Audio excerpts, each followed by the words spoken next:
কুয়েতে মার্কিন দূতাবাস ও সৌদি আরবে আরামকো তেল শোধনাগারে ইরানের হামলা, 3টি মার্কিন যুদ্ধবিমান বিধ্বস্ত। আলী খামেনি নিহতের ঘটনায় ঢাকার আনুষ্ঠানিক শোক, মধ্যপ্রাচ্যে নিহত 2 বাংলাদেশি। প্রবাসীদের সার্বক্ষণিক খোঁজখবর রাখছে পররাষ্ট্র মন্ত্রণালয়। জ্বালানি সংকট, অসহনীয় মূল্যস্ফীতি ও রপ্তানিতে নেতিবাচক প্রভাবের শঙ্কা বিশেষজ্ঞদের। সংকট হবে না, তবে ব্যয় বাড়তে পারে, আভাস বাণিজ্য মন্ত্রী। গণপরিবহন নিয়ে প্রধানমন্ত্রীর একাধিক পরিকল্পনা, মনোরেল বাস্তবায়নের সম্ভাবনা যাচাইয়ের নির্দেশ। ভুয়া মুক্তিযোদ্ধাদের নাম বাতিল ও সুবিধা ফিরিয়ে নেওয়া হবে। বিরোধী দল থেকে ডেপুটি স্পিকার চেয়েছে সরকার, জানালেন স্বরাষ্ট্রমন্ত্রী। সংবিধানে নেই এমন কিছু সংশোধনী উত্থাপন করবে না বিএনপি।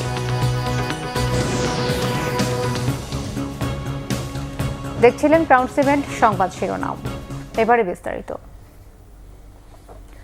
সর্বোচ্চ নেতা আয়াতুল্লাহ আলী খামেনিকে হত্যার প্রতিশোধ নিতে এবার সৌদি আরবে বিশ্বের সর্ববৃহৎ তেল শোধনাগারে ড্রোন হামলা চালিয়েছে ইরান।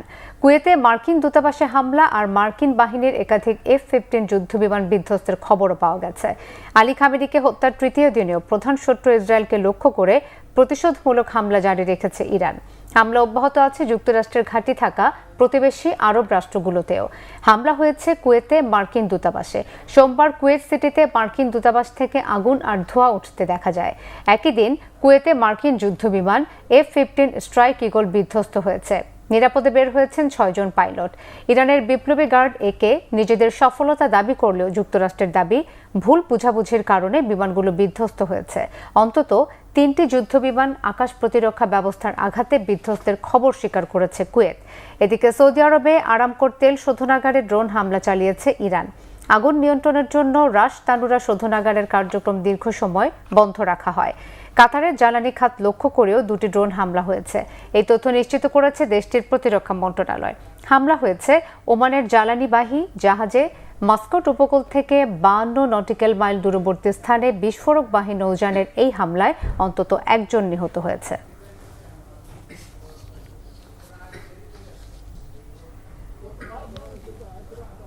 ইরানে হামলা প্রায় 1 মাস স্থায়ী হওয়ার পূর্বাভাস দিয়েছেন মার্কিন প্রেসিডেন্ট ডোনাল্ড ট্রাম্প। এরই মধ্যে ইরানে 1000-এরও বেশি লক্ষ্যবস্তুতে আঘাত হেনেছে ইসরায়েল ও যুক্তরাষ্ট্র। এতে শত শত মানুষ হতাহতের পাশাপাশি ক্ষতিগ্রস্ত হয়েছে রেডিও, টেলিভিশন ও হাসপাতাল ভবন। ইরানের বিরুদ্ধে যুদ্ধে জড়ানোর হুমকি দিয়েছে ফ্রান্স, জার্মানি ও যুক্তরাজ্য। এদিকে প্রয়াত সর্বোচ্চ ধর্মীয় নেতা আলী খামেনির উত্তরসূরির নাম আগামী 2-3 দিনের মধ্যেই ঘোষণার আভাস দিয়েছেন ইরানের পররাষ্ট্রমন্ত্রী আব্বাস আরাকচি। শহীদ আরাফাতের ডেস্ক রিপোর্ট। সময় গড়ানোর সাথে সাথে জটিল হচ্ছে মধ্যপ্রাচ্যের যুদ্ধ পরিস্থিতি। ইসরায়েল ও যুক্তরাষ্ট্রের সাথে ইরানের রক্তক্ষয়ী যুদ্ধে এবার যোগ দিয়েছে ইরান সমর্থিত লেবাননের হিজবুল্লাহ গোষ্ঠী। ইরানের সর্বোচ্চ নেতা আয়াতুল্লাহ আলী খামেনি হত্যার প্রতিশোধ নিতে সোমবার ভোর হওয়ার আগে ইসরায়েলের হাইফা শহর লক্ষ্য করে মিসাইল হামলা চালায় হিজবুল্লাহ যোদ্ধারা। জবাবে লেবাননের রাজধানী বৈরুত সহ আশেপাশের শহরগুলোতে রকেট হামলা চালায় ইসরায়েল। চলছে 2 পক্ষের পাল্টাপাল্টি হামলা। লক্ষ্য অর্জন না হওয়া পর্যন্ত ইরানে হামলা অব্যাহত রাখার ঘোষণা দিয়েছেন মার্কিন প্রেসিডেন্ট ডোনাল্ড ট্রাম্প। সব হিসাব কষে রবিবার ডেইলি মেলকে সাক্ষাৎকারে ট্রাম্পের লক্ষ্য অর্জনে 1 মাসের সময় বেঁধে দেন। বেশ কয়েকজন মার্কিন সেনা নিহত হওয়ার ঘটনায় ইরান জুড়ে অন্তত 1000 লক্ষ্যবস্তুতে হামলা চালিয়েছে ওয়াশিংটন। সোমবার ভোর না হতেই ইরানের রাজধানী সহ বিভিন্ন স্থানে আরেক দফা হামলা শুরু করে ইসরায়েল। এর মধ্যে উচ্চ পর্যায়ের অর্ধশতাধিক নেতাসহ শত শত নাগরিক নিহত হয়েছে। ক্ষতিগ্রস্ত হয়েছে জাতীয় বেতার ও টেলিভিশন সহ একাধিক হাসপাতাল ও পুলিশ ভবন।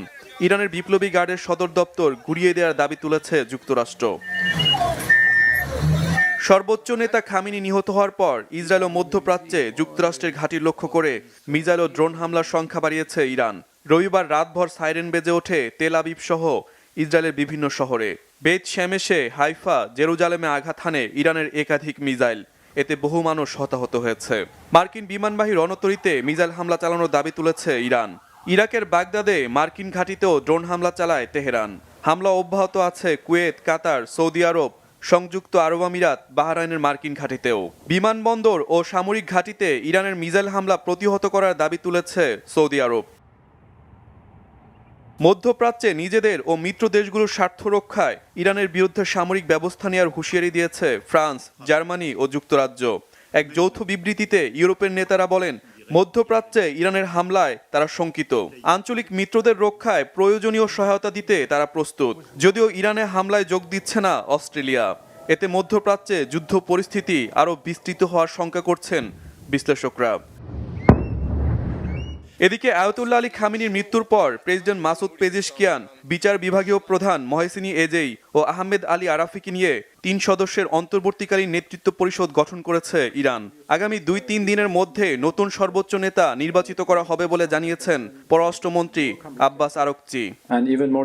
শহীদ Arafat, Bangla vision news desk. মার্কিন হামলায় ইরানের সর্বোচ্চ নেতা আয়াতুল্লাহ আলী খামেনির নিহতের ঘটনায় আনুষ্ঠানিকভাবে শোক জানিয়েছে বাংলাদেশ। পররাষ্ট্র মন্ত্রণালয়ের এক বিবৃতিতে একথা জানানো হয়েছে। মার্কিন ইসরায়েল জোট ও ইরানের যুদ্ধে এ পর্যন্ত 2 জন বাংলাদেশি নিহত হয়েছে। পরিস্থিতি স্বাভাবিক হলে তাদের মৃতদেহ শীঘ্রই দেশে আনা হবে। সংকট বাড়লে প্রয়োজনে প্রবাসীদের দ্রুত ফিরিয়ে আনতে ব্যবস্থা নেওয়ার কথা জানিয়েছেন প্রধানমন্ত্রীর পররাষ্ট্র উপদেষ্টা। সেই সঙ্গে দেশে আটকে পড়াদেরও দ্রুত পাঠানোর ব্যবস্থা করার কথা বলেছেন পররাষ্ট্রমন্ত্রী। রিপোর্ট করছেন ইমরুল কায়েস। সোমবার মধ্যপ্রাচ্যে উদ্ভূত পরিস্থিতি নিয়ে আন্তঃমন্ত্রণালয় বৈঠক হয় পররাষ্ট্র মন্ত্রণালয়ে। পররাষ্ট্র, প্রবাসী কল্যাণ এবং বেসামরিক বিমান পরিবহনের মন্ত্রী, প্রতিমন্ত্রী এবং সচিবরা এতে অংশ নেন। বৈঠকের বিষয়ে পররাষ্ট্রমন্ত্রী ডক্টর খলিলুর রহমান জানান, মধ্যপ্রাচ্যের দেশগুলোতে বাংলাদেশি নাগরিকদের সুরক্ষা নিশ্চিত করাই প্রথম কাজ। এই বিষয়টি নিয়েই বৈঠকে আলোচনা হয়েছে। মধ্যপ্রাচ্যে চলমান যে সংঘাত, তাতে বাংলাদেশের 2 জন নাগরিক নিহত হয়েছেন এবং 7 জন আহত হয়েছেন। কুয়েতের পররাষ্ট্রমন্ত্রী এবং বাহরাইনের পররাষ্ট্রমন্ত্রী ফোন করেছিলেন এবং কাতারের পররাষ্ট্র প্রতিমন্ত্রী। তারা সকলে আমাদের নাগরিক যারা এ সমস্ত দেশে আছেন তাদের সম্পূর্ণ নিরাপত্তা এবং সুরক্ষা দেওয়ার ব্যাপারে তাদের পূর্ণ আশ্বাস দিয়েছেন। আমাদের নাগরিক যারা ওই অঞ্চলে আছেন তাদের স্বার্থ রক্ষা 1 নম্বর কথা। আর আমরা মনে করি না যুদ্ধ বা সংঘাত কোনো সমাধান। আমরা চাই অত্যন্ত দ্রুততম সময়ে একটা আলোচনার মাধ্যমে, কূটনীতির মাধ্যমে শান্তিপূর্ণভাবে এই সমস্যাটার সমাধান হোক। সংকট বেশি এবং দীর্ঘস্থায়ী হলে মধ্যপ্রাচ্যের দেশগুলো থেকে বাংলাদেশিদের ফিরিয়ে আনতে ব্যবস্থা নেওয়ার আশ্বাস দেন প্রধানমন্ত্রীর পররাষ্ট্র উপদেষ্টা এবং পররাষ্ট্র প্রতিমন্ত্রী। If we see that it is going to a positive and any deepening crisis, that we can bring and evacuate our citizens quickly. So এই ধরনের সব উদ্যোগ আমাদের আছে এবং নিচ্ছি, এবং we can assure the people of our country as well as আমাদের যারা আছে বিভিন্ন জায়গায় এই বিভিন্ন দেশে এফেক্টেড দেশগুলোতে that the government is supportive of their welfare and it will do anything to protect their security, welfare and well-being. দুর্ভাগ্যবশত আমরা 2 জন নাগরিককে হারিয়েছি, একজন ইউএইতে, একজন বাহরাইনে, এবং তাদের পরিবারের সাথে ইতিমধ্যে আমাদের মন্ত্রণালয়কে যোগাযোগ করা হয়েছে। পরিবারের সাথে আমরা কথা বলেছি এবং যখনই স্বাভাবিক হবে সিচুয়েশন, তারা যাতে পরিবার যেন তাদের ডেড বডি যাতে মরদেহ যাতে স্বাভাবিকভাবে আসতে পারে দেশে, সেটার সব রকম ব্যবস্থা আমরা করছি। ভিসার মেয়াদ যাদের শেষ হয়েছে তাদের বিষয়ে ব্যবস্থা নিতে সেল গঠন করা হয়েছে বলে জানান প্রবাসী কল্যাণ ও বৈদেশিক কর্মসংস্থান মন্ত্রী আরিফুল হক। মার্কিন ইসরায়েল জোটের হামলায় ইরানের সর্বোচ্চ নেতা আয়াতুল্লাহ খামেনি নিহতের ঘটনায় গভীর শোক জানিয়েছে বাংলাদেশ। এক বিবৃতিতে পররাষ্ট্র মন্ত্রণালয় জানিয়েছে, এই হত্যাকাণ্ড আন্তর্জাতিক আইন ও রীতির লঙ্ঘন। ইমরুল কায়েস, বাংলা ভিশন, ঢাকা। মধ্যপ্রাচ্যে সৃষ্ট যুদ্ধ পরিস্থিতির কারণে 28 ফেব্রুয়ারি বিকেল থেকে ইরান, ইরাক, কুয়েত, সংযুক্ত আরব আমিরাত, বাহরাইন, কাতার ও জর্ডান তাদের আকাশসীমা সাময়িকভাবে বন্ধ ঘোষণা করে। এর সরাসরি প্রভাব পড়েছে বাংলাদেশে। গেল 2 দিনে 74টি ফ্লাইট বাতিল হওয়ায় বিপাকে পড়েছে ওইসব রুটের যাত্রীরা। তবে সৌদিগামী কয়েকটি ফ্লাইট চালু হওয়াতে সংকট কিছুটা কেটেছে। তবে কাতার, দুবাই, কুয়েত সহ বেশিরভাগ ফ্লাইট বাতিলে উদ্বিগ্ন এইসব রুটের যাত্রীরা। শুভ মাহফুজের রিপোর্ট। একদিকে মধ্যপ্রাচ্যে যুদ্ধের দামামা, অন্যদিকে আকাশপথের স্থবিরতা। গেল 28 ফেব্রুয়ারি শনিবার থেকে সোমবার দুপুর পর্যন্ত বাংলাদেশ থেকে বিভিন্ন এয়ারলাইন্সের মোট 102টি ফ্লাইট বাতিল করা হয়েছে। এর মধ্যে শনিবার 23টি, রবিবার 40টি এবং সোমবার দুপুর পর্যন্ত 39টি ফ্লাইট বাতিল হয়েছে। এতে চরম ভোগান্তিতে পড়েছেন যাত্রীরা। ফ্লাইট বন্ধ হয়ে গেছে, এখন কালকে তো বন্ধ হয়ে গেছে, এখনো চালু হয় নাই। এজেন্সির কাছে ফোন দিছিলাম, সে বললো যে অপেক্ষা করো, যদি তারা একটা ডেট দেয় সেই ডেটে আবার যেতে পারবা। পরশুদিন এটা আবার আজকে আমরা রিশিডিউল করে দেন আজকে আবার আসছি। ভাই সৌদি আরবে যাইতে আসছি, কিন্তু এখন আমার ফ্লাইট ক্যান্সেল হয়ে গেছে। ফ্লাইট হলো 2টা 25-এ ছিল, এখন আইসে দেখি ফ্লাইট ক্যান্সেল দিয়ে দিছে। আমার ফ্লাইট ছিল আজকে 4টা 25-এ, ঠিক আছে। তো ভিতরে গেলাম, ভিতরে যাওয়ার পর আমাকে বলছিল যে তোমার ফ্লাইট ক্যান্সেল। তো বলতেছে যে ইন্ডিয়া যাওয়া যাবে, কিন্তু ওখান থেকে আর ওই বিমানে উঠাবে না, মানে বন্ধ, ইন্ডিয়া থেকে আর সারা হবে না বিমান। এজেন্সিগুলো থেকে সঠিক তথ্য না পেয়ে অনেকেই বিমানবন্দরে এসে দুর্ভোগে পড়েন। ফ্লাইট কবে চালু হবে সে সম্পর্কেও সুনির্দিষ্ট কোনো তথ্য না পাওয়ায় হতাশা প্রকাশ করেছেন অনেকেই। আমার ফ্লাইট 2বার বাতিল হয়েছে। একবার কুয়েত ট্রানজিট দিয়েছিল ওখান থেকে জেদ্দায়, আর দ্বিতীয়বার যখন টিকিট দিয়েছে, ইন্দো বাংলায় টিকিট দিয়েছে, ওরা আমাকে 11:30 বাজে ইনফর্ম করছে যে ওটা দিল্লি পর্যন্ত যাবে, দিল্লি থেকে যে ফ্লাইট যাবে ট্রানজিট করে, ফ্লাইট আর যাচ্ছে না। যেখান থেকে টিকিট কাটছিলাম ওখান থেকে বলছে তোমরা এখানে যাও, গেলে পরে বুঝতে পারবে। সঠিক কোনো তথ্য তারা দেয় নাই। ট্রাভেল এজেন্সির সাথে আমি কল দিলাম, ট্রাভেল এজেন্সি তো কথা বলে নাই, এখনও আমার কল রিসিভ করে নাই। কল রিসিভ করলে বলতে পারবো যে ট্রাভেল এজেন্সি কি বলে। ট্রাভেল এজেন্সি আমার গতকালকে বলছে যে ফ্লাইট ওকে আছে। ইরানের সঙ্গে মার্কিন ইসরায়েলি যুদ্ধের প্রভাবে এরই মধ্যে বিপাকে পড়েছে মধ্যপ্রাচ্যে থাকা বিপুল সংখ্যক প্রবাসী বাংলাদেশি। শিগগিরই এই সংকটের অবসান মিলবে কিনা তা নিয়েও শঙ্কায় সবাই। শুভ মাহফুজ, বাংলা ভিশন, ঢাকা। এদিকে মধ্যপ্রাচ্যের কয়েকটি দেশে এয়ারফিল্ড বন্ধ থাকায় চট্টগ্রাম বিমানবন্দর থেকে আরও 3টি ফ্লাইট বাতিল হয়েছে। এ পর্যন্ত 28টি আন্তর্জাতিক ফ্লাইট বাতিল করা হলো চট্টগ্রামে। আজ চট্টগ্রাম বিমানবন্দর থেকে বিমান বাংলাদেশ এয়ারলাইন্সের মধ্যপ্রাচ্যগামী 2টি ডিপার্চার ফ্লাইট বাতিল ঘোষণা করা হয়।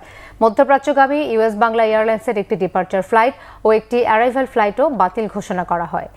এয়ার অ্যারাবিয়ার মধ্যপ্রাচ্যগামী একটি ডিপার্চার ফ্লাইট বাতিল করা হয়েছে। চট্টগ্রাম আন্তর্জাতিক বিমানবন্দরের জনসংযোগ কর্মকর্তা প্রকৌশলী মোহাম্মদ ইব্রাহিম খলিল এসব তথ্য জানিয়ে বলেন, মাস্কাট থেকে আসা সালাম এয়ারের একটি ফ্লাইট চট্টগ্রাম বিমানবন্দরে সকাল 8:15 অবতরণ করে। বিএনপির মহাসচিব এবং স্থানীয় সরকার, পল্লী উন্নয়ন ও সমবায় মন্ত্রী মির্জা ফখরুল ইসলাম আলমগীর বলেছেন, বিনা কারণে একটি স্বাধীন দেশে হামলা, রাষ্ট্রপ্রধানকে হত্যা করা, একটি স্বাধীন রাষ্ট্রের প্রেসিডেন্টকে জেলে নেওয়ার মতো ঘটনা ভয়াবহ বার্তা দেয়। বৈশ্বিক রাজনীতিতে ভয়াবহ নৈতিকতার অভাব দেখা যাচ্ছে। রাজধানীর ধানমন্ডিতে বিএনপি চেয়ারপারসনের উপদেষ্টা কাউন্সিলের সদস্য, ঢাকা বিশ্ববিদ্যালয়ের শিক্ষক ও বিএনপির স্থায়ী কমিটির সদস্য ব্যারিস্টার রফিকুল ইসলাম মিয়ার স্ত্রী অধ্যাপক ডক্টর শাহিদা রফিকের স্মরণ সভায় এসব কথা বলেন বিএনপি মহাসচিব। মির্জা ফখরুল বলেন, ফ্যাসিস্ট সরকার গত 17 বছরে দেশের সব প্রতিষ্ঠান ধ্বংস করে দিয়েছে, বিশেষ করে ভঙ্গুর অবস্থায় দেশের শিক্ষা ব্যবস্থা। এসব সংকট কাটিয়ে মানুষের অধিকার প্রতিষ্ঠা, সুশাসন ও জনকল্যাণমুখী রাষ্ট্র প্রতিষ্ঠাই নতুন সরকারের চ্যালেঞ্জ।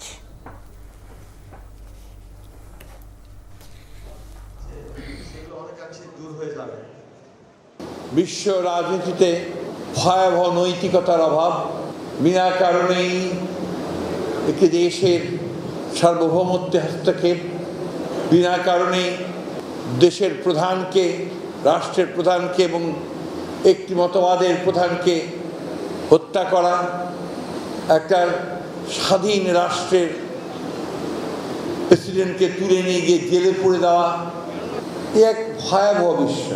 এই মানুষগুলো আমরা এখন অত্যন্ত কষ্টে আছি। চতুর্দিককার অবস্থা দেখে আমরা কেমন যেন হতাশ হয়ে পড়ছি।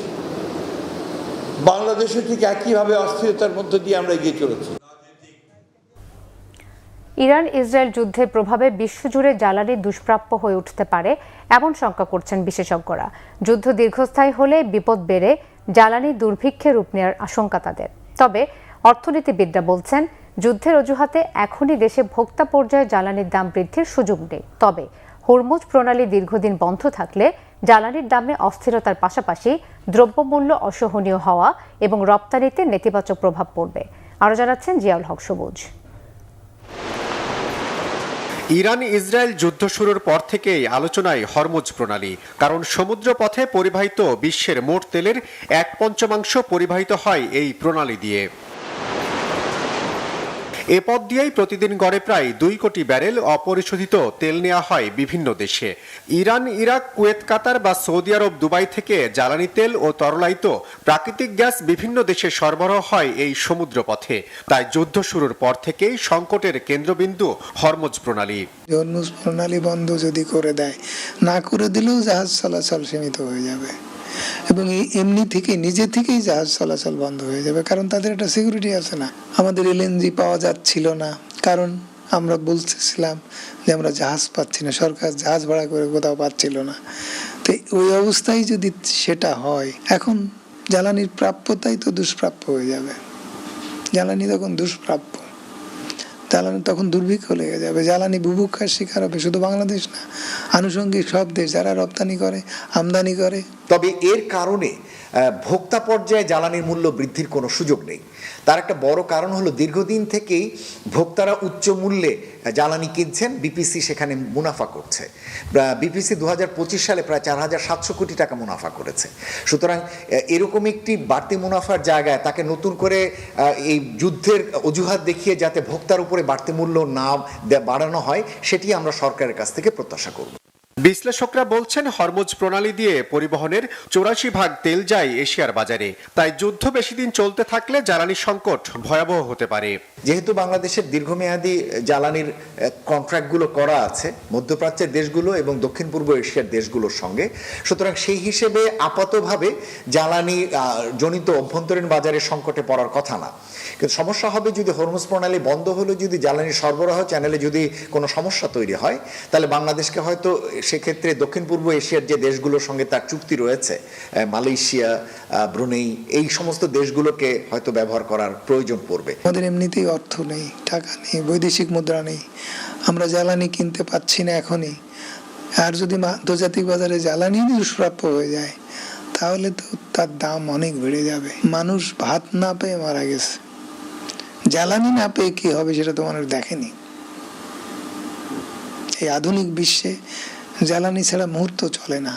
যুদ্ধের কারণে মধ্যপ্রাচ্য জুড়ে অস্থিরতায় জনশক্তি রপ্তানি ও সার্বিক ব্যবসা বাণিজ্যে নেতিবাচক প্রভাব পড়ার শঙ্কা অর্থনীতি বিশ্লেষকদের। যারা এই মুহূর্তে বাংলাদেশে আটকে গেছেন। জিয়াউল হক সবুজ, বাংলা ভিশন, ঢাকা। হরমুজ প্রণালী বন্ধ থাকলেও জ্বালানি সহ অন্যান্য পণ্যের সংকট হবে না বলেছেন বাণিজ্যমন্ত্রী খন্দকার আব্দুল মুক্তাদির। সচিবালয়ে ভারতীয় হাইকমিশনার প্রণয় ভার্মার সঙ্গে বৈঠক শেষে তিনি এই মন্তব্য করেন। দিল্লির হাইকমিশনার জানান, বাংলাদেশের সাথে তার দেশের সম্পর্ক ঐতিহাসিক, দ্বিপক্ষীয় ও বাণিজ্যিক সম্পর্ক আরও এগিয়ে নিতে চায় ভারত। বাণিজ্যমন্ত্রী জানান, ভারতের সাথে বাণিজ্যিক সম্পর্কে আরও গতি আনতে হাই কমিশনারের সাথে আলোচনা হয়েছে। এর মাধ্যমে নতুন সরকারের প্রতিনিধি হিসেবে পরিচিত হওয়া এবং বিভিন্ন বিষয় অবহিত করা হয়েছে। আলোচনা হয়েছে বন্ধ থাকা সীমান্ত হাট চালু সহ অন্যান্য বিষয়ও। বাণিজ্যমন্ত্রী বলেন, এটি সম্পর্কের শুরু। হরমুজ প্রণালী বন্ধ থাকলে জ্বালানি সহ অন্যান্য পণ্যের সংকট না হলেও খরচ বাড়তে পারে বলে শঙ্কা বাণিজ্যমন্ত্রীর। সামুদ্রিক রুটের জন্য এটা খুব একটা গুরুত্বপূর্ণ একটা রুট এবং পৃথিবীর জাহাজ চলাচলের প্রায় 5 ভাগের 1 ভাগ এই দিক দিয়ে চলাচল করে। আগেও এরকম হয়েছে, হরমুজ প্রণালীতে বাধার কারণে বেশ কিছুদিন উত্তমাশা অন্তরীপ, যেটা কিপ অফ হর্ন বলি আমরা, আফ্রিকা ঘুরে জাহাজগুলি যেতে হয়েছে। তো এরকম পরিস্থিতির উদ্ভব হলে জাহাজ ভাড়া বেড়ে যায়, আর এটা তো সবাই আমরা বুঝতেই পারি, জাহাজ ভাড়া বেড়ে গেলে প্রত্যেকটা পণ্যের উপর সেটার একটা প্রভাব হয়। আজকের দিনে এই মুহূর্তে এত আশঙ্কার মধ্যে আমি যাব না, কারণ আমাদের নিত্য প্রয়োজনীয় আমদানি পণ্য, আমাদের জ্বালানি, এই সমস্ত দিক দিয়ে শঙ্কার কোনোই কারণ নেই।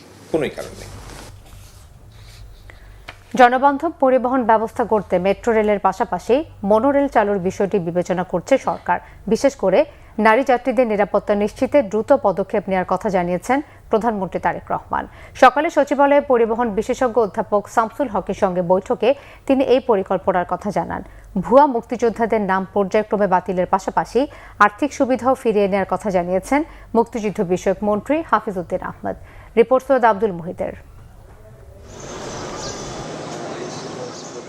সোমবারও সচিবালয়ের নিজ কার্যালয়ে ব্যস্ত সময় পার করেছেন প্রধানমন্ত্রী তারেক রহমান। শুরুতে বৈঠক হয় বাংলাদেশ প্রকৌশল বিশ্ববিদ্যালয়ের অধ্যাপক ডক্টর এম শামসুল হকের সাথে। বৈঠকের পর তিনি জানান, গণপরিবহন আধুনিকায়ন ও মানুষের দুর্ভোগ কমাতে একাধিক বড় উদ্যোগের পরিকল্পনা নিয়েছেন প্রধানমন্ত্রী। মহিলাদের জন্য আবেদন সৃষ্টিকারী এবং সিকিউর গণপরিবহনের বাস মহিলারাই চালাবে, এবং সবচেয়ে বড় আগ্রহটা দেখলাম, খুব ভালো লেগেছে, তিনি ইলেকট্রিফিকেশন বাস দিয়ে আরম্ভ করতে চাচ্ছেন। ঢাকার যতগুলি গুরুত্বপূর্ণ গণপরিবহন সম্পর্কিত বড় বিনিয়োগ না, কম বিনিয়োগে বেশি মানুষকে কাভারেজ দেওয়া, এটার প্রতি ওনার আগ্রহ। ঢাকাকে ডিসেন্ট্রাল, যেটা অন্যান্য সরকারও বলেছে, আমার মনে হয় উনি আন্তরিকতার সাথে বলছেন এবং বিস্তৃতিটা এমন বললেন, ওয়াই নট চিটাগং থেকে এখানে এসে অফিস করবে। পরে প্রধানমন্ত্রীর সাথে বৈঠকের পর মুক্তিযুদ্ধ বিষয়ক মন্ত্রী অবসরপ্রাপ্ত মেজর হাফিজউদ্দিন আহমদ জানান, জুলাই যোদ্ধা ও শহীদ জুলাই পরিবারগুলোর আর্থিক অনুদান ও পুনর্বাসনের নির্দেশ দিয়েছেন প্রধানমন্ত্রী। ভুয়া মুক্তিযোদ্ধাদের বিষয়ে সরকারের করণীয় সম্পর্কেও জানানো হয়েছে। তাদের পুনর্বাসনের ব্যাপারে তিনি উদ্বিগ্ন এবং সে ব্যাপারে আমাদের যেসব স্কিম রয়েছে সেগুলোর ব্যাপারে আমরা তাদেরকে প্রধানমন্ত্রীকে ব্রিফ করেছি। মুক্তিযুদ্ধের সময় মুক্তিযোদ্ধার সংখ্যা ছিল 1 লাখ, পরবর্তীতে এখন হয়ে গেছে 2.5 লাখ। তো বিরাট সংখ্যক এরা ভুয়া মুক্তিযোদ্ধা। এমনকি বিগত সরকারের সময় 16 জন সচিব ভুয়া মুক্তিযোদ্ধা বলে প্রমাণিত হয়েছে এবং তাদের মুক্তিযোদ্ধা ভাতা ক্যান্সেল করে দেওয়া হয়েছে। ইতিমধ্যে 300 ভুয়া মুক্তিযোদ্ধাকে তারা বাদ দিয়েছে এবং এটা কনস্ট্যান্ট প্রসেস রয়েছে। এবং আমরা আশা করি যে মুক্তিযুদ্ধে যা কিছু বেনিফিট বা বেনিফিশিয়ারি যারা আছে, এটা যাতে প্রকৃত মুক্তিযোদ্ধারা পায়, ভুয়া মুক্তিযোদ্ধাদের নাম ধীরে ধীরে পর্যায়ক্রমে আমরা বাদ দিয়ে দেবো।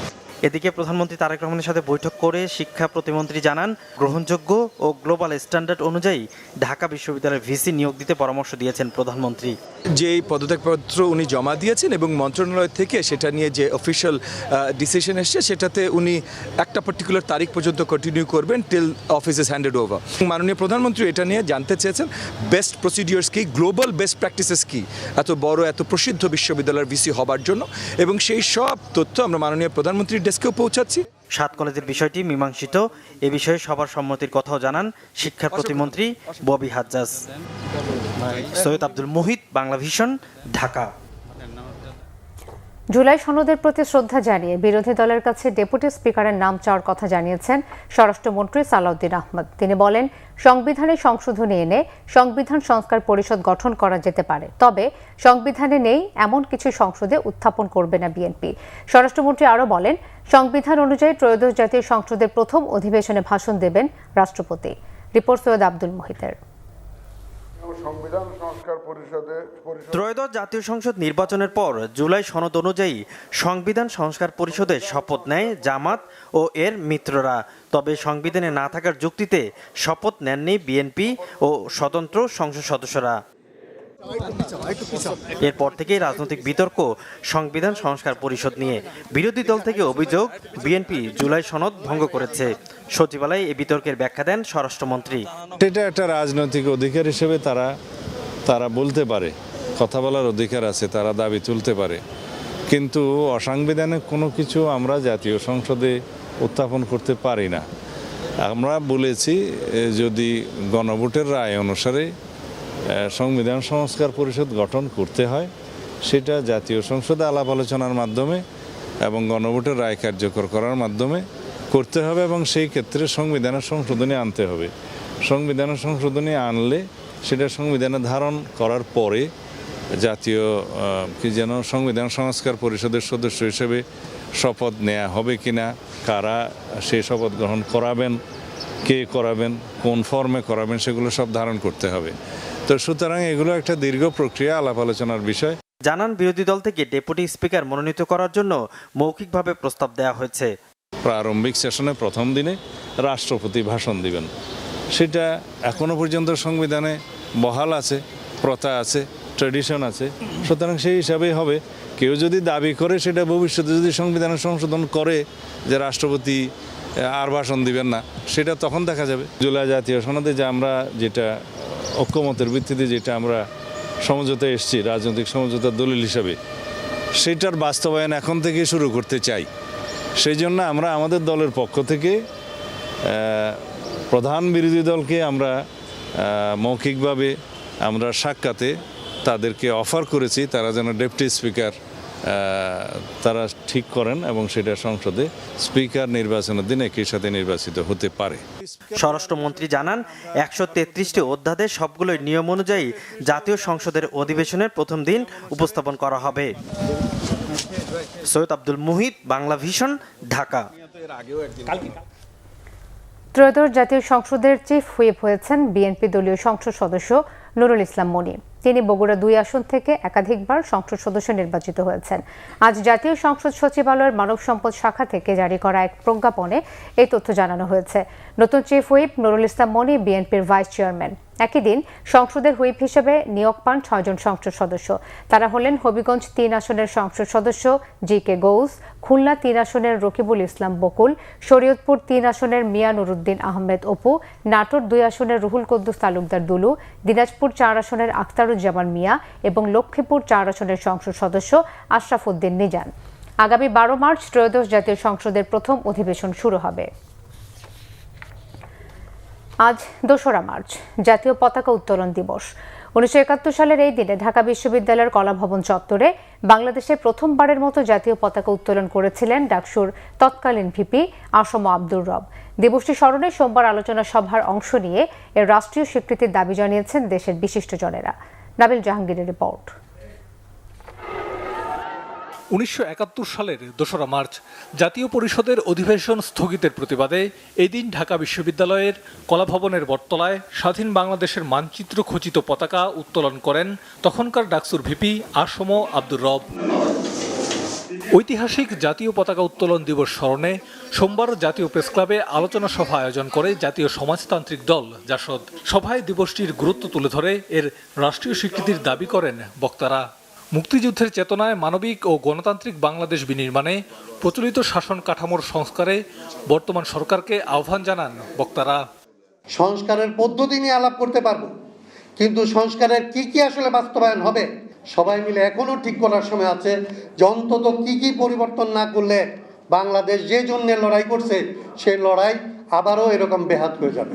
অফুরন্ত সম্ভাবনা সৃষ্টি হবে বাংলাদেশে যদি সরকার সঠিক নীতিগুলো নিতে পারে এবং আমাদের মধ্যে 24শে গণ অভ্যুত্থানের মধ্য দিয়ে যে জাতীয় ঐক্য সৃষ্টি হয়েছিল সেই ঐক্যটাকে কিন্তু ধরে রাখতে হবে।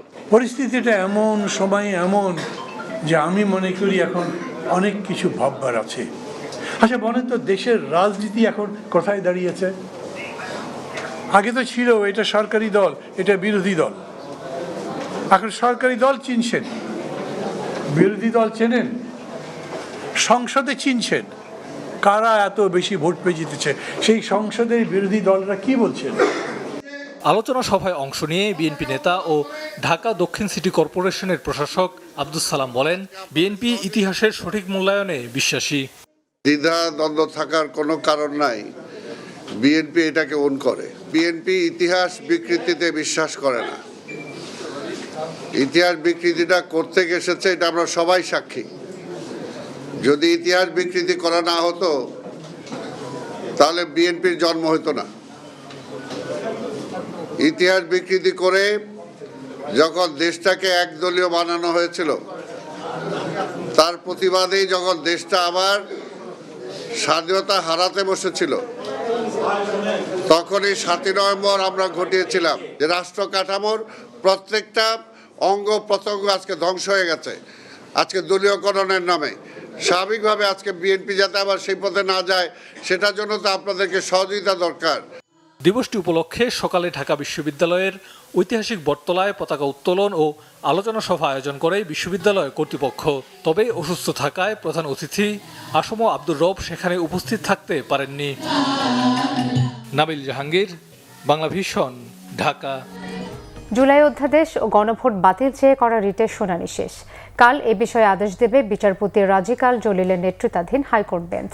এক আইনজীবীর করা রিটের পক্ষে আইনজীবীরা বলেন, রাষ্ট্রপতির যে আদেশের মাধ্যমে জুলাই সনদ ও গণভোট হয়েছে সেই আদেশ দেওয়ার এখতিয়ার রাষ্ট্রপতির আছে কিনা তা নিয়ে প্রশ্ন আছে। এছাড়া সংসদে 2/3 সংখ্যাগরিষ্ঠতা থাকলে সংস্কারের জন্য যে কোনো প্রয়োজনীয় আইনই করতে পারে সরকার। এজন্য জুলাই সনদকেই কার্যকর করতে হবে এমন কথা নেই। তবে জামায়াত ইসলামের আইনজীবী শিশির মনির বলেন, জুলাই সনদ ও গণভোট যদি অবৈধ হয় তাহলে 12 ফেব্রুয়ারি সংসদ নির্বাচনও অবৈধ হয়ে যাবে, অন্তর্বর্তী সরকারের সব কার্যক্রমও অবৈধ হয়ে যাবে। কোনো গণ অভ্যুত্থানের অর্জনকে আদালতের আদেশ দিয়ে অকার্যকর করা যায় না বলেও মত দেন তিনি। নির্বাচনী ইশতেহার পূরণে কাজ করে যাচ্ছে সরকার, জানিয়েছেন তথ্য সম্প্রচার মন্ত্রী জহিরুদ্দিন স্বপন। সচিবালয়ে বাংলাদেশ সেক্রেটারিয়েট রিপোর্টার্স ফোরাম আয়োজিত মিট দ্য প্রেসে তিনি কথা বলেন। তথ্যমন্ত্রী বলেন, এরই মধ্যে কৃষি ঋণ মওকুফ করা হয়েছে, ফ্যামিলি কার্ড ও কৃষি কার্ডের কাজ এগিয়ে নেওয়া হচ্ছে। তিনি আরও বলেন, সরকারের যাত্রা শুরু হয়েছে, দেশকে এগিয়ে নিতে কাজ চলমান থাকবে। তিনি বলেন, সাংবাদিকদের সচিবালয়ে প্রবেশের ক্ষেত্রে ডাটাবেজ মেনটেন করে সহজ করা হবে। জানান, নীতিমালার আওতায় অ্যাক্রিডিটেশন কার্ডের সুবিধা দেওয়ার উদ্যোগ নেবে সরকার। মালিক শ্রমিক সম্পর্কের অবনতি করে একদল মানুষ সুযোগ নিতে চায়, তাদের বিষয়ে শ্রমিকদের সচেষ্ট থাকতে হবে বলে মন্তব্য করেছেন জামাত ইসলামের আমির ও সংসদের বিরোধী দলীয় নেতা ডাক্তার শফিকুর রহমান। সোমবার রাজধানীর কাকরাইলের আইডিবি ভবনে বাংলাদেশ শ্রমিক কল্যাণ ফেডারেশনের আয়োজনে ইফতার মাহফিলে অংশ নিয়ে তিনি এসব কথা বলেন। তিনি আরও বলেন, মালিক শ্রমিক সংঘাত হওয়া উচিত নয়, কেননা মালিক শ্রমিকের কর্মসংস্থান সৃষ্টি করে আর শ্রমিক প্রতিষ্ঠানকে সচল রাখে। দরদি সমাজ গড়ার কথা উল্লেখ করে তিনি বলেন, মালিক শ্রমিকদের সম্পর্ক আরও দৃঢ় করতে। তিনি বলেন, একজন মানুষ অন্যজনকে সম্মান করবে এমন মানবিক ও দরদি সমাজ গড়তে চায় জামাত। সমাজে মালিক শ্রমিক সংঘাত বিভিন্ন জায়গায় আমরা দেখি, এটা হওয়া উচিত নয়। মালিক পক্ষ উদ্যোগ নিয়েছে বলেই আমার কর্মসংস্থান তৈরি হয়েছে, আবার আমি আছি বলেই মালিক পক্ষের কলকারখানার চাকা ঘুরে। সুতরাং একজন আরেকজনের আমরা সম্পূরক, পরিপূরক। আদালতকে দলীয় এজেন্ডা বাস্তবায়নে ব্যবহারের চেষ্টা করলে তার কঠিন পরিণতি হবে, হুঁশিয়ারি দিয়েছেন এনসিপির আহ্বায়ক নাহিদ ইসলাম। চট্টগ্রাম পাঁচলাইশের একটি রেস্টুরেন্টে এনসিপি চট্টগ্রাম বিভাগ আয়োজিত ইফতার মাহফিলে তিনি কথা বলেন। অভিযোগ করেন, জুলাই সনদ ও গণভোটের ভিত্তিতে নির্বাচন ও সরকার গঠিত হয়েছে, সেই গণভোটের রায়কে বাতিলের চেষ্টা চলছে আদালতকে ব্যবহার করে। চট্টগ্রামে ফ্যাসিস্টদের আমফালন এখনো কমেনি, তাদের প্রতিহত করতে হবে। এনসিপি ও আওয়ামী লীগ একই সঙ্গে থাকতে পারে না উল্লেখ করে নাহিদ বলেন, যেখানে আওয়ামী লীগ অফিস খুলবে সেখানেই প্রতিরোধ গড়ে তোলা হবে। এ সময় স্থানীয় সরকার নির্বাচনে এনসিপি অংশ নেবে বলেও জানান তিনি। পাশাপাশি গণভোটের গণরায় দ্রুত বাস্তবায়নের জন্য সরকারকে আহ্বান জানান city mayor doctor Shahadat Hossain, সংসদ সদস্য শাহজাহান চৌধুরী, এনসিপির সদস্য সচিব আখতার হোসেন, মুখ্য সমন্বয়ক নাসির উদ্দিন পাটোয়ারি, মুখ্য সংগঠক দক্ষিণাঞ্চল হাসনাত আবদুল্লাহ সহ দলের নেতাকর্মীরা উপস্থিত ছিলেন। প্রধানমন্ত্রীর স্পিচ রাইটার হিসেবে নিয়োগ পেয়েছে বার্তা সংস্থা ইউএনবির সম্পাদক SAM মাহফুজুর রহমান। এছাড়া সাংবাদিক মোস্তফা জুলফিকার হাসান শিপলু, মোহাম্মদ সুজাউদ্দৌলা ও মোহাম্মদ জাহিদুল ইসলামকে প্রধানমন্ত্রীর উপ প্রেস সচিব পদে নিয়োগ দেওয়া হয়েছে। সোমবার জনপ্রশাসন মন্ত্রণালয় থেকে 4টি প্রজ্ঞাপন জারি করা হয়েছে। প্রজ্ঞাপনগুলোতে বলা হয়েছে, অন্য যে কোনো পেশা, ব্যবসা কিংবা সরকারি আধা সরকারি বেসরকারি প্রতিষ্ঠান অথবা সংগঠনের সঙ্গে কর্ম সম্পর্ক পরিত্যাগের শর্তে প্রধানমন্ত্রীর উপ প্রেস সচিব পদে গ্রেড 4 বেতন স্কেলের সর্বশেষ ধাপের বেতনে যোগদানের তারিখ থেকে প্রধানমন্ত্রীর মেয়াদকাল বা তার সন্তুষ্টি সাপেক্ষে চুক্তিভিত্তিক নিয়োগ প্রদান করা হলো। এই নিয়োগগুলোর অন্যান্য শর্ত চুক্তিপত্র দ্বারা নির্ধারিত হবে বলেও প্রজ্ঞাপনগুলোতে জানানো হয়েছে। মোহাম্মদ সুজাউদ্দৌলা সুজন মাহমুদ দেশের জনপ্রিয় স্যাটেলাইট টেলিভিশন চ্যানেল বাংলাভিশন ডিজিটালের চিফ রিপোর্টার হিসেবে কর্মরত ছিলেন। খাসপুকুরে মাছ ধরা নিয়ে সিরাজগঞ্জের রায়গঞ্জে 2 গ্রুপে সংঘর্ষে নিহত হয়েছে 2 জন, আহত অন্তত 15 জন। অন্যদিকে মুন্সিগঞ্জে 6টি বাজারে টেন্ডার জমা নিয়ে বিএনপি নেতাকর্মীদের সংঘর্ষে কয়েকজন আহত হয়েছে। সিরাজগঞ্জের রায়গঞ্জে ধামাইনগর গোয়ালপাড়া গ্রামের গায়ের গাড়ি, নাকাটি বটতলা ও বড়াগাড়ি খাসপুকুরে মাছ ধরা নিয়ে স্থানীয় 2 গ্রুপের সকালে সংঘর্ষ হয়। খবর পেয়ে ঘটনাস্থলে পৌঁছে পরিস্থিতি নিয়ন্ত্রণে আনে পুলিশ। গুরুতর আহতদের উদ্ধার করে পাঠায় স্থানীয় শহীদ জিয়াউর রহমান মেডিকেল কলেজ ও বগুড়া সদর হাসপাতালে। চিকিৎসাধীন অবস্থায় মৃত্যু হয় ধামাইনগরের কানাদেখি গ্রামের ইসমাইল হোসেন এবং নাকাটি বটতলা গ্রামের আব্দুল সালামের। অন্যদিকে মুন্সিগঞ্জে 6টি বাজারে ইজারার দরপত্র জমা চলাকালে বিএনপির 2 গ্রুপের দুপুর 12:30টার দিকে ধাওয়া পাল্টা ধাওয়া সংঘর্ষে বাধে। জেলা ছাত্রদলের সাবেক যুগ্ম সম্পাদক মোহাম্মদ সালাউদ্দিন টুটুলের লোকজন ধলাগাঁও বাজারে দরপত্র জমা দিতে গেলে তাদের বাধা দেয় রামপাল ইউনিয়ন বিএনপি নেতা রোমান দেওয়ানের অনুসারী বাবু। এতে ক্ষিপ্ত হয়ে টুটুলের পক্ষের লোকজন বাবুকে মারধর করলে 2 গ্রুপে সংঘর্ষ ছড়িয়ে পড়ে। রাজধানীর অভিজাত নামকরা রেস্তোরাঁ আর খাবারের দোকানের পাশাপাশি ফুটপাতেও চলছে ইফতার কেনাবেচার ধুম।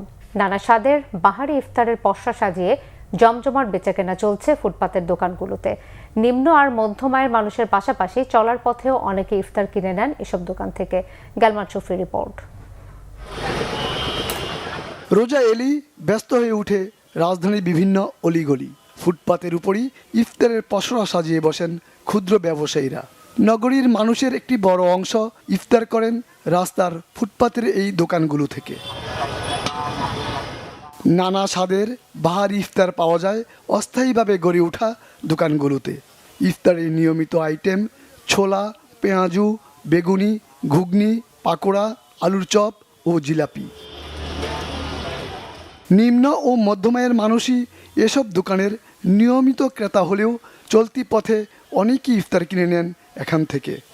আমি বলবো আমাদের মতো যারা নিম্ন মধ্যবিত্ত আছি তাদের জন্য এই দোকানের খাবারের মান খারাপ না, মোটামুটি ভালো এবং প্রাইসও রিজনেবলের মধ্যে আছে। আমি বুরুন্দি, বুট, পেঁয়াজু, বেগুনি, ছোলা এগুলো কিনলাম। তো ইফতারির জন্য এখান থেকে হালিম কিনলাম, মানে এখান থেকে নেওয়ার উদ্দেশ্য হচ্ছে এখানকার হালিম ভালো আর একটু দামও কম আছে।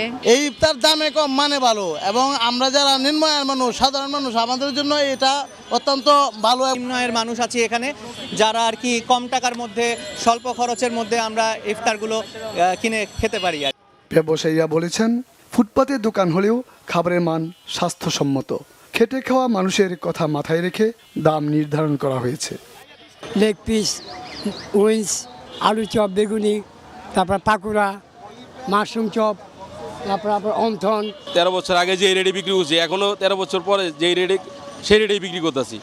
আমাদের অনেক সামগ্রিক জিনিস দাম বাড়ছে, কিন্তু আমরা দাম বাড়াই নাই। আমাদের এখানে ইফতারি আইটেম আছে, বেগুনি আছে, আলু চপ আছে, পেঁয়াজু আছে, বুট আছে, জিলাপি আছে। আমাদের ফুটপাতের দোকান, খাবারের মান অনেক ভালো, আমরা কোনো দাম টাম বাড়াই নাই। বেচা কিনা আছে এমনিতে ভালো, অন্য বছরের তুলনায় এবার তুলনামূলক কম। বেচা কেনা ভালো হয়, খুশি দোকানিরা। গালমান শফি, বাংলা ভিশন, ঢাকা। যুক্তরাষ্ট্রের টেক্সাস অঙ্গরাজ্যে বন্দুক হামলায় 300 নিহত হওয়ার ঘটনায় সন্ত্রাসবাদের যোগসাজশ পেয়েছে মার্কিন গোয়েন্দা সংস্থা FBI। সন্দেহভাজন হামলাকারী এন্ডিয়াগা ডায়াগনে আমেরিকার নাগরিক হলেও তার জন্ম মূলত সেনেগালে। স্থানীয় সময় শনিবার মধ্যরাতের পর টেক্সাস অঙ্গরাজ্যের অস্টিন শহরে একটি বারের কাছে ওই গোলাগুলির ঘটনা ঘটে। পুলিশের বরাত দিয়ে রয়টার্স জানায়, বারের পাশে দাঁড়িয়ে থাকা কয়েকজনকে লক্ষ্য করে প্রকাশ্যে গুলি চালায় হামলাকারী। এতে 2 জন নিহত এবং 14 জন আহত হন।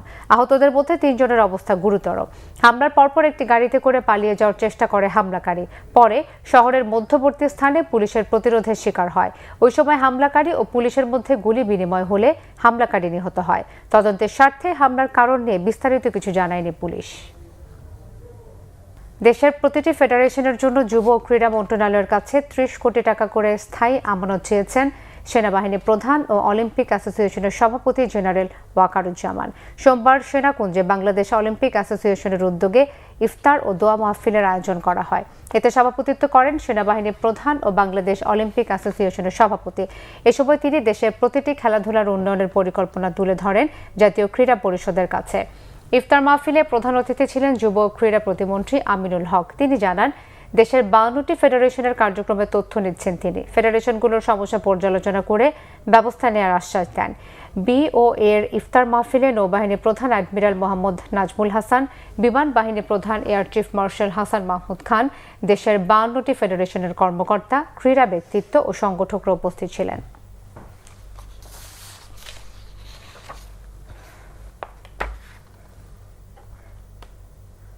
এই ছিল এখনকার মতো। পরের সংবাদটা 10:30 এর আগে 9টায় রয়েছে নিউজ 20 দেখার আমন্ত্রণ রইল। এছাড়া বাংলা ভিশন সংবাদ ও সংবাদ সংশ্লিষ্ট অনুষ্ঠান দেখতে ভিজিট করুন www.bvnews24.com ও facebook.com/banglavisionnews এবং সাবস্ক্রাইব করুন youtube.com/banglavisionnews। ধন্যবাদ।